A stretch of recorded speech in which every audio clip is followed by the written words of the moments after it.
project and you stumble upon a font that you absolutely love. For example, this Hitchcut font is one of my favorite fonts now, but because Canva does not allow us to save the font, there's no way that you're able to save or star or make the font available for you in future. I'm going to show you a quick hack that I got from one of my favorite creators of Canva, and I thought I'd share it with you on this video.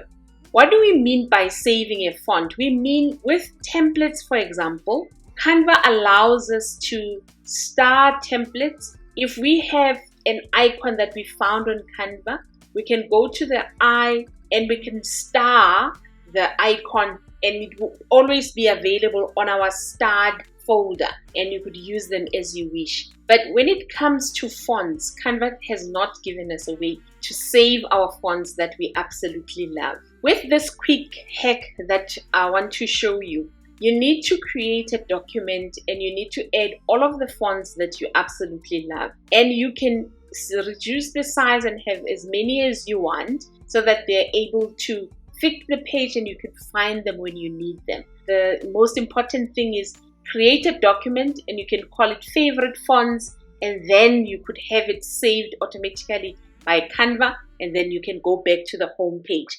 So next time when you're working on a project, for example, and you're opening up a new thumbnail that you're creating, for example, and so you'd open a document, and with your document you would add text on that document, and on the next page of that document you're going to scroll down to your menu, and then you're going to look for your projects folder, and on your projects folder you're going to add your fonts that you have saved as your favorite fonts. Let's open up a timeline.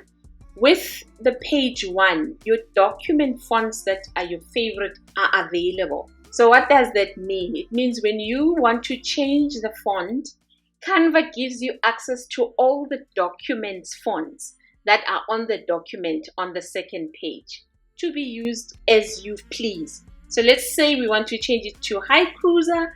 High Cruiser is on our second page, and that's how you would use and save your fonts on Canva. I know this is not the perfect way to use it, but it helps a lot with our designs on our logos, because I'm always forever looking for the fonts that I love and that I've saved, and I don't want to be scrolling through 10,000 documents that I've created. I hope this helps you too as well. If you want to look at 15 favorite fonts that I use for my logo, go watch this video. I will see you on the next video.